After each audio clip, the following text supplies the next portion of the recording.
हम क्या और 7 तारीख यानी कि 7 नवंबर को छत्तीसगढ़ में मतदान होगा। आखिरी दिन बीजेपी दिग्गजों ने पूरी ताकत झोंकी है और अब सिर्फ डोर टू डोर प्रचार होगा। पहले चरण में 20 सीटों के लिए वोट डाले जाएंगे, जिसमें बस्तर संभाग की 12, दुर्ग संभाग की 8 सीटों पर मतदान होगा 7 तारीख को। पहले चरण में 20 सीटों पर मैदान में उतरे हैं 223 उम्मीदवार और सभी दलों ने जो कि पूरी ताकत झोंकी और अब आखिरकार वो पला गया। जब चुनाव प्रचार का जो शोर है वो थम गया, यानी कि पहले चरण के लिए जहां पर चुनाव होना है वहां पर जनसभाएं नहीं हो पाएंगी। केवल और केवल जो नेता हैं वो केवल डोर टू डोर कैंपेन कर पाएंगे, यानी कि दरवाजे पहुंचेंगे मतदाता के और वोट की अपील कर पाएंगे। लेकिन जो तमाम रैलियां, जनसभाएं, इस पर रोक लग चुकी है। पहले चरण के चुनाव के लिए प्रचार का शोर थम गया है। 223 उम्मीदवार चुनावी मैदान में उतर रहे हैं पहले फेज में छत्तीसगढ़ में। 7 तारीख को चुनाव होगा और इस बीच बस्तर और संभाग कुल मिलाकर 20 सीटों के लिए वोट डाला जाएगा। इससे पहले तमाम सियासी दलों ने पूरी ताकत झोंकी, जब जनसभाएं की, मतदाताओं को लुभाने की कोशिश की, अपने प्रत्याशी के पक्ष में माहौल बनाने की पूरी कोशिश की और जो घोषणा पत्र के जरिए भी जनता को लुभाने की पूरी कोशिश की गई है छत्तीसगढ़ में। बाहरी नेताओं ने भी डेरा डाला हुआ था और अन्य प्रदेशों के मुख्यमंत्री भी छत्तीसगढ़ पहुंचे। फायरब्रांड नेता उत्तर प्रदेश के मुख्यमंत्री योगी आदित्यनाथ भी छत्तीसगढ़ पहुंचे, चुनावी जनसभा को संबोधित किया। उन्होंने भी कई ऐसे मुद्दों को उठाया, धर्मांतरण का मुद्दा उठाया और ऐसे तमाम मुद्दे जो कि बीजेपी की ओर से उठाए गए। हमलावर लगातार बीजेपी रही है कांग्रेस पार्टी पर। जनसभाओं के माध्यम से रमन सिंह ने भी लगातार चुनाव प्रचार किया, अलग अलग विधानसभा क्षेत्रों में पहुंचकर। असम के सीएम हेमंत बिस्वा शर्मा भी दिग्गजों के लिए प्रचार करते हुए नजर आए और अब आखिरकार ये शोर फिलहाल अभी थम गया है, क्योंकि आचार संहिता एक तरफ, लेकिन चुनाव से काफी दिन पहले जो कि रोड शो और जनसभाओं पर रोक लग जाती है। छत्तीसगढ़ में पहला चरण है, जातिगत समीकरण समझने की कोशिश करते हैं। आदिवासी 32%, अनुसूचित जाति 12%, ओबीसी 52% यहाँ पर आबादी है। और इस बीच माना जाता है कि ओबीसी और आदिवासियों की निर्णायक भूमिका इन इलाकों में जरूर रहती है। हालांकि ये नक्सली क्षेत्र हैं, अति संवेदनशील इलाके, जहां पर पूरी तरह से निर्वाचन आयोग ने पूरी तैयारी कर रखी है और यही वजह है कि सबसे पहले यहां पर मतदान कराया जाए ताकि शांतिपूर्ण तरीके से मतदान हो सके। लेकिन आपको बता दें कि हजारों की संख्या में सुरक्षा बलों को लगाया गया है, तैनाती की गई है सुरक्षा बलों की, क्योंकि वो इलाके जहां पर चुनाव है, अति संवेदनशील इलाके, जहां पर नक्सली गतिविधियां आए दिन होती रहती हैं।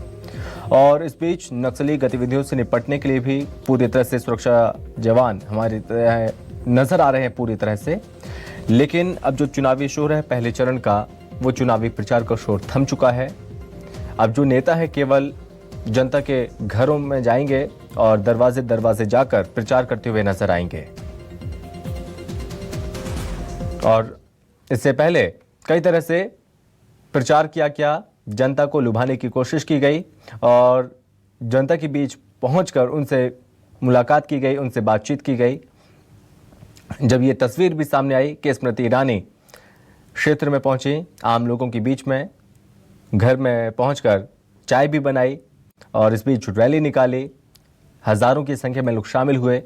राहुल गांधी का भी एक अलग अंदाज एक बार फिर से चूंकि देखने को मिला छत्तीसगढ़ में, जब किसानों के बीच पहुंचे और किसान की तरह वो खेती करते हुए नजर आए। उनका वो वीडियो भी सोशल मीडिया पर खूब वायरल हुआ और उन्होंने अपने ट्विटर अकाउंट पर, तमाम ऑनलाइन प्लेटफॉर्म पर उन्होंने उस वीडियो को डाला था। उन्होंने बताया था कि इस तरह से जो किसान हैं, किसान काम करते हैं, उनके साथ मैंने काम किया। मतलब कि हर तरह से जनता के बीच पहुंचने की कोशिश की गई है।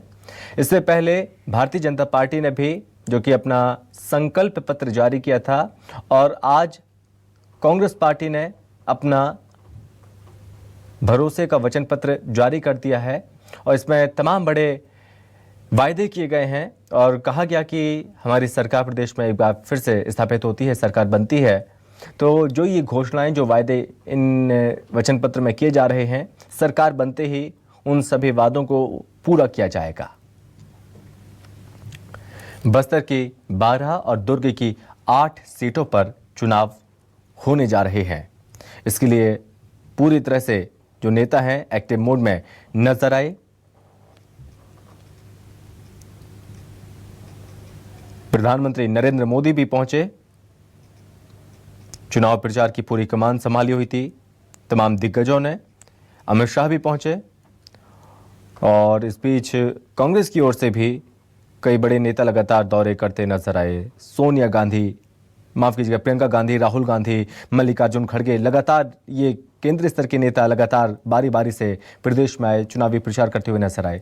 हालांकि पहले चरण का जो चुनाव प्रचार है वो थम गया, लेकिन दूसरे चरण के लिए प्रचार उन इलाकों में होता रहेगा जहां पर 17 तारीख को चुनाव होंगे, वहां पर प्रचार जारी रहेगा।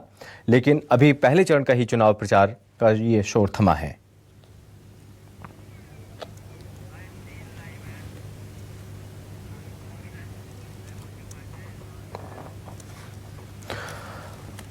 और इस पर बातचीत करेंगे, हमारे संवाददाता अलग अलग जगहों से जुड़ गए हैं। सत्या राजपूत और साथ ही वैभव श्री पांडे, आशुतोष हमारे साथ जुड़ गए हैं। सबसे पहले वैभव, मैं आपके पास आ रहा हूं।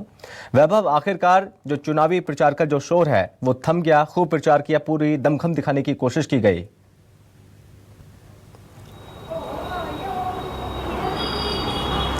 बिल्कुल, प्रचार में तो कोई कोर कसर किसी भी पार्टी ने नहीं छोड़ी है, कांग्रेस हो या भाजपा हो, सबने खूब जो है जमकर पसीना बहाया है।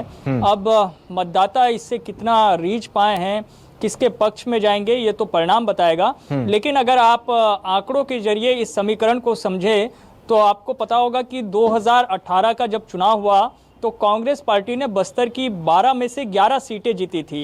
सिर्फ दंतेवाड़ा सीट कांग्रेस हार गई थी, लेकिन बाद में जब उपचुनाव हुआ 2019 में तो वो सीट भी कांग्रेस जीत गई। इसी तरीके से जो दुर्ग संभाग की 8 सीटें हैं जहां पे चुनाव हैं, राजनांदगांव जिला, मोहला मानपुर का जिला, खैरागढ़ और कवर्धा का जिला, उन 8 सीटों में भी कांग्रेस पार्टी ने 6 सीटें जीती थी। एक सीट बीजेपी जीती थी और एक सीट जोगी कांग्रेस को मिली थी। बाद में खैरागढ़ में जब उपचुनाव हुआ तो वो जोगी कांग्रेस वाली सीट भी कांग्रेस के पास आ गई। तो इस तरीके से जो जिन 20 सीटों पे चुनाव हो रहा है उसमें 19 पे कांग्रेस है। लेकिन इस बार जो 2023 का जो माहौल दिख रहा है उसमें एक तरफा मुकाबला कहीं भी नहीं है। यानी कांग्रेस के लिए 19 सीटें बचा पाना आसान नहीं है, बहुत बड़ी चुनौती है। बीजेपी इस बार कई सीटों पर बहुत मजबूत नजर आ रही है और बीजेपी का स्वाभाविक है कि आंकड़ा इस बार बढ़ेगा। चूंकि एक सीट है बीजेपी के पास तो वो एक से संभव है कि बीजेपी 4, 5, 6, 7, 8 तक भी पहुंच जाए। और अगर कहीं पे कुछ उलटफेर की स्थिति बनी तो मुकाबला बराबरी का भी हो सकता है। यानी 10 सीटें कांग्रेस को जा सकती है और 10 सीटें बीजेपी के पास आ सकती है। अगर बिल्कुल कांटे की टक्कर देखने को मिल रही है पहले चरण में, जाहिर ये देखने को मिलेगा जब बीजेपी और कांग्रेस, क्योंकि पहले स्थिति अलग थी, इस बार स्थिति अलग है। देखिए, सभी पार्टियों ने जो है प्रचार प्रसार में अपनी पूरी ताकत झोंक दी है और ऐसे स्थिति में आज जो है प्रचार प्रसार का जो समय 5 बजे तक था और जो है अब जो है प्रचार प्रसार को जो है थम गया है। ऐसे स्थिति में आज हम निर्वाचन आयोग पहुंचे थे, मुख्य निर्वाचन पदाधिकारी से हमारी बातचीत हुई है कि क्या तैयारी है निर्वाचन मतदान को लेकर। तो स्पष्ट तौर पर कहा गया है कि जो है 48 घंटे पूर्व जो है सार्वजनिक मंचों से जो प्रचार प्रसार है उसको प्रतिबंध कर दिया गया है। अब जो है डोर टू डोर इसमें भी जो है नियम शर्त के अनुसार जो है प्रत्याशी जो है डोर टू डोर जाकर जो है अपना बात रख सकेंगे, प्रचार कर सकेंगे। इसको लेकर हमने बातचीत की है तो वहां स्पष्ट तौर पे कहा गया है कि इस बार जो है मुख्य निर्वाचन पदाधिकारी की जो तैयारी है इन 20 सीटों में, वहां कहीं ना कहीं जो है मत की जो है प्रतिशत बढ़ने वाली है, ये उनका दावा है। तरह तरह के जो है प्रचार प्रसार जो अभियान जो है चलाया गया है उसका असर देखने को मिलेगा, इस तरह के दावा किया जा रहा है। और इसमें एक महत्वपूर्ण बात है सुरक्षा को लेकर, चूंकि संवेदनशील और अति संवेदनशील क्षेत्र हैं जहां मतदान है। लगभग 500 से ज्यादा जो है मतदान कर्मी जो है पहुंच चुके हैं अपने क्षेत्र में, मतदान क्षेत्र में, जहां उनको पोलिंग बूथ संभालना है। हाँ। और ये एयर चॉपर के माध्यम से पहुंचे हैं। 2 एयर एम्बुलेंस जो है तैनात किया गया है ताकि कुछ अगर विकट परिस्थिति हो तो तत्काल राहत कार्य मिले। और अगर हम बात करें मतदान को लेकर तो यहाँ पे जो है मतदान केंद्रों से सीधा ब्रॉडकास्टिंग किया जाएगा। 50% जो है मतदान केंद्रों में सीसीटीवी कैमरा से सीधा निगरानी जो है निर्वाचन मुख्य पदाधिकारी के द्वारा जो है किया जाएगा। तो इस तरह के दावा है। और अगर हम बात करें इनके समय को लेकर, जो चुनाव समय है उसको लेकर, तो जिन क्षेत्रों में जो है 8 से 5 बजे तक मतदान होना है उनमें जो है पंडरिया है, कंवरधा है, खैरागढ़ है, डोंगरगढ़ है, राजनांदगांव, डोंगरगांव, खुज्जी, बस्तर, जगदलपुर और चित्रकूट है, जहां सुबह 8 बजे से शाम 5 बजे तक मतदान होना है। और वहीं जहां सुबह 7 बजे से दोपहर 3 बजे तक मतदान के लिए समय निर्धारित है वो क्षेत्र है मोहला मानपुर, अंतागढ़, भालू प्रतापपुर, कांकेर, केशकाल, कोंडागांव, नारायणपुर, दंतेवाड़ा और बीजापुर और कोंटा विधानसभा क्षेत्र है जहां जो है 7 बजे से 3 बजे तक मतदान जो है वोट डाल सकेंगे मतदाता। तो इस तरह के जो है तैयारियों की लेकर हमने बातचीत की और स्पष्ट किया गया है। ठीक है आशुतोष, चूंकि चुनाव प्रचार का शोर भी थम गया, चुनाव आयोग भी पूरी तरह से तैयार है और जो कर्मी हैं उन कर्मियों को भेज दिया गया, सुरक्षाकर्मी पूरी तरह से तैयार है। और इस बीच क्या लगता है कितने बूथ तैयार किए जाएंगे, किस तरह का पहले चरण में जोर शोर देखने को मिल सकता है मतदाताओं का?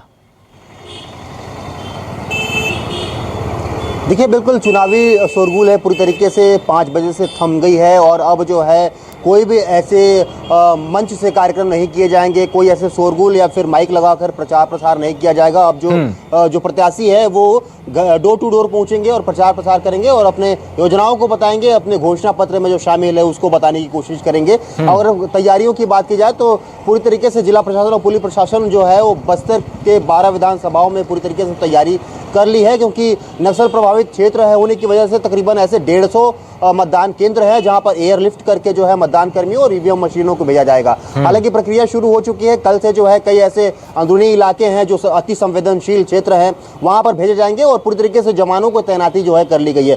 नक्सल प्रभावित क्षेत्र होने की वजह से जो 60,000 से अधिक जो जवान हैं वो तैनात यहाँ पर किए गए हैं ताकि सुरक्षा पूर्ण तरीके से जो है मतदान संपन्न करवाया जा सके। हालांकि इस बार जो है वोटिंग परसेंटेज जरूर बढ़ने की संभावना है, क्योंकि जिला प्रशासन पूरी तरीके से जागरूकता अभियान चलाई है, नुक्कड़ सभाओं के साथ या फिर रैलियों के साथ। जिस तरीके से यहाँ पर जागरूकता अभियान यहाँ पर जिला प्रशासन ने चलाई है, तो बिल्कुल एक अनुमान लगाया जा रहा है कि क्योंकि बस्तर संभाग में ऐसे कई इलाके हैं जहाँ पर पहली बार मतदान होंगे, जैसे कि जगदलपुर विधानसभा की बात की जाए तो चांदा मेटा ऐसे इलाका है जो नक्सलियों का कोर इलाका रहता था। वो वहां पर ये जो नक्सलियों का ट्रेनिंग चलता था, लेकिन अब वहां पर कैंप स्थापित हो चुका है और पूरी तरीके से जो है पहली बार वहां के लोग जो है वो अपना मताधिकार का प्रयोग करेंगे। लेकिन आशुतोष से जो है जवानों की तैनाती भी वहां पर कर दी गई है। लेकिन आशुतोष, यहाँ पर कुछ पर्चे फेंके जाना, बैनर लगा देना, चुनाव बहिष्कार का ऐलान करना नक्सली की ओर से और चुनाव से एन कुछ दिन पहले एक बीजेपी नेता की हत्या कर देना क्योंकि डराने दहशत फैलाने की कोशिश पूरी की गई,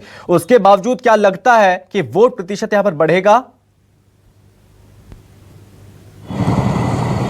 देखिए, इतिहास रहा है बस्तर का कि जब भी मतदान होते हैं, जब चुनाव होते हैं तो लोकतंत्र का आविष्कार करते हैं नक्सली, और यही वजह है कि दहशत फैलाने की कोशिश करते हैं कि आप अपने मताधिकार का प्रयोग ना करें। लेकिन पुलिस जो है वो पूरी तरीके से मुस्तैद है। हालांकि जो कल एक हत्या हुई है बीजेपी नेता का, उसे बिल्कुल दहशत का एक माहौल जरूर है, ग्रामीणों में भी है, क्योंकि अभी भी जो नक्सलियों की गतिविधि है वो लगातार जो है अंदरूनी ग्रामीणों के पास जा रहे हैं और वो वोट नहीं करने का अपील कर रहे हैं और कई ऐसे धमकियां भी देते हैं। जैसे पिछले विधानसभा चुनाव में ऐसे बातें निकल कर आई थी कि अगर आप वोट करेंगे तो आपकी उंगली काट दिया जाएगा, लेकिन नक्सली खुद प्रेस नोट जारी करके इस बात को जो है वो कहे थे कि हमारे तरफ से ऐसे कोई फरमान जारी नहीं किया गया था, लेकिन तस्वीरें बता रही थी, क्योंकि एक महिला जो है वो अपने स्याही जो लगे हुए थे उसको मिटाने की कोशिश कर रही थी। जब उनसे पूछा गया था तो ये बातें निकलकर सामने आई थी। तो दहशत का माहौल जरूर होता है, क्योंकि नक्सली जो है वो बातचीत कम करते हैं और अपने हथियारों का इस्तेमाल ज्यादा करते हैं। यही वजह है कि अलग अलग पर्चा फेंक रहे हैं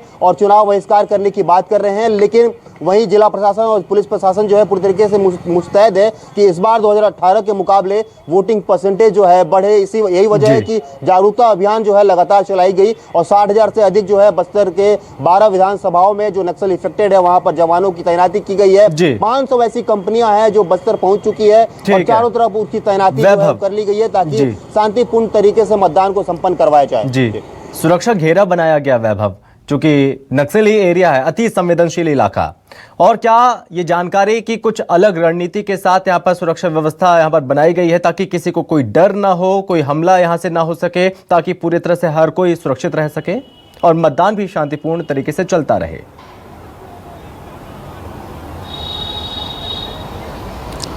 देखिए, मतदान को शांतिपूर्ण संपन्न कराना निर्वाचन आयोग की बड़ी भूमिका जिम्मेदारी है और उस दृष्टि से तो तमाम जो है व्यवस्थाएं वो की गई है। जैसा आशुतोष बता रहे हैं कि 500 कंपनियां सुरक्षा बलों की आई है और उसे अलग अलग क्षेत्रों में तैनात किया गया है। तो फोर्सेस जो है वो तो अंदरूनी इलाकों में पहुंच चुके हैं और बिल्कुल सुरक्षा घेरे के बीच ही मतदान होगा।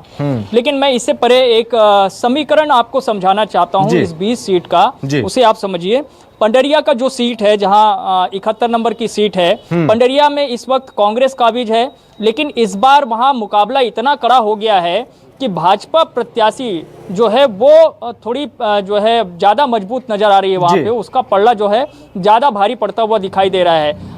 पंडरिया में बीजेपी की तरफ से 3 नेताओं की बड़ी सभाएं हुई है। एक तो जेपी नड्डा ने वहाँ पे सभा किया, अमित शाह ने सभा किया और योगी आदित्य। तो पंडरिया को बीजेपी हर हाल में जीतना चाहती है, ये समझ में आ रहा है।